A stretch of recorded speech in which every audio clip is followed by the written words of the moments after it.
Hi, and welcome back to Dirty Dining Part 2, keeping your kitchen safe and keeping you healthy. This is Little Man Chef. Welcome back. Make sure you watch Part 1, hit that subscribe button and that like button, and leave a comment. Tell me how you feel. I don't care if it's good or bad, doesn't make any difference to me.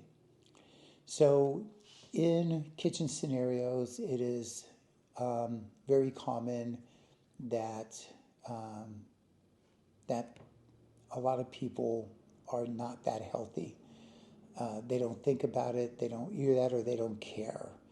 And I don't care from what culture you're from. Some cultures are worse than others, um, but we're in 2024. We're back into COVID again. And my son works in the medical field, and he always tells me what's going on. And at his home, everything is wash, wash, wash, wash, wash, wipe, wipe, wipe, wipe, wipe, clean, clean, clean, clean, clean. A little extreme, but it works for him, keeps his family safe, keeps my family safe. So my grandkid doesn't get sick, and my daughter in law doesn't get sick, and he doesn't get sick. So I'm good with that. But in a kitchen situation, you need to be aware when you walk into a restaurant, you want to look at the floors, you want to look at the tables. Most of all, when you first walk in, you want to walk in looking at the employees. Do you see their hands in their hair, in their face, and everything? I was recently at the Taco Bell in Woodinville, and I gotta tell you, they they've got it. They've got it on lock. Everybody was in hairnets. Everybody was washing their hands. Nobody was touching their face. This is Taco Bell. I mean, I've been in restaurants throughout the Puget Sound, throughout Washington, and I did not see that level of cleanliness. So all I gotta say is Taco Bell in Woodinville, keep up the great work. You guys are like the bomb. Very friendly people. Unfortunately, that's not the way it works in other restaurants. I've been in Starbucks where the girls are, and some of the guys, it's mostly girls who work at Starbucks, we know this. They're touching their hair, they're scratching their head. Everybody's touching the trash, but nobody's washing their hands. Not a good thing to do. And I can name a ton of restaurants. Recently, we just lost the Rock Pizza over in Bothell. We lost the Rock Pizza in Linwood on 96, and a lot of it had to do with poor management, and a lot of it had to do with their health stuff. I had called the health department on the Rock in both locations on several occasions because they were dirty. I mean, you don't need it. Okay, so what I'm saying is this: that cute little sign on the door with a smiley face is great, but that's their standard. We need to have our standard, and our standard is your. You'll hear me say this time and time again. Your finger doesn't go up your nose. Your hands don't go in your mouth.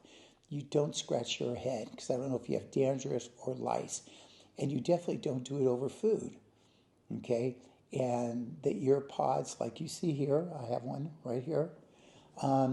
They don't belong in your ear while you're cooking, and a couple of reasons why. One, they come out. If you've never seen a cell phone drop into a fryer, it's not fun and it's expensive. So, the majority of people who have cell phones going all the time in a restaurant are women. Sorry, reality. Pay attention when you go in. Guys generally do not have their cell phones going. You may see the executive sous chef, the sous chefs, the chef managers, or the executive chef with a cell phone. That's because we're checking on recipes or we're texting each other or emailing each other on things that are going on. But it's very limited. You won't see us very often. But everybody else with their cell phones. It's not right. And there's a safety issue and a health issue. So you go to the bathroom and you are in the bathroom doing your do. Okay, that's a pretty good one. And you know what happens in the bathroom. That feces, spray, all that stuff, that nastiness, that goes onto your phone. So if you're playing with your phone in the bathroom, then you come out of the bathroom. Mind you, most people don't wash their hands. I've seen it. What do you think that stuff goes to? Yeah, it goes to your food, okay? And it's unacceptable, okay? You're basically eating other people's poo. It's not good. Stop it. Make them stop it. One of these days, you see a worker go into the bathroom, follow them in. See what happens. See how long they wash their hands. See if they use soap. I think you're going to be surprised. And if you have children, that's a scary thought because your kids can get really sick. So when you're sitting there eating and everything, I want you to fully understand that you need to, be aware of what's going on. If you see something, say something, okay? Nobody has the right to make you sick.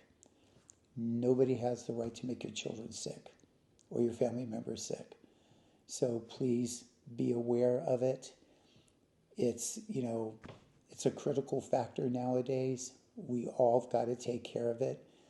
And it's up to us to enforce those restaurants. They make good money. They charge us really good money. Believe me, I've seen the prices go up on things that are absolutely crazy. Okay, and I'm not going to get into the rant of who the new owners are and how they just jack up prices so they can get their $1 million plus restaurant paid off quicker, and so they can buy a new Benz. We're not going to get into that. We may later, but as of right now, no. This is all about the health and keeping you guys safe. If your food is not hot enough, if it's not cold enough, point it out, send it back. If you get a raw piece of chicken or a raw piece of pork, I'm telling you right now, do not eat it. Okay? It will make you sick. And the people who cook your food should be monitoring this. Every chef, every cook that I know that's responsible towards food, we have thermometers up in our sleeve. Mine sits on my left-hand side, and I have one on me all the time when I'm cooking in the kitchen. Places like the UW Stadium, we had zero tolerance for anything. We were down in a dungeon, is what we called it. Nobody saw us, but we were in gloves. We were in hats. Girls were in hats. If a guy had a beard, he was in a beard mask, because again, we don't want hair falling into your food. So, even though you find a piece of hair or you find something weird in your food, say something. But most of all, don't let them get away with it. They're going to try to go, oh, we're so sorry. And they'll either say, we'll take it off we'll take your Coke or your drink off your, no. They wipe out the whole meal. And then you call the health department. And trust me, you tell the health department what's going on. If you see something going on, videotape it. Email it to me. I don't care. You can shoot me an email. Link is I believe I have a link in my bio on this site. Feel free to send me the link. I will post it. And if you want your name mentioned, I will put your name in it. I have no problems with that. Anyway, again, thank you for watching part 2 of Keeping Us Healthy. This is Old Man Chef with Dirty Dining. Stay tuned. Hopefully more will be coming very quickly. Have a good day.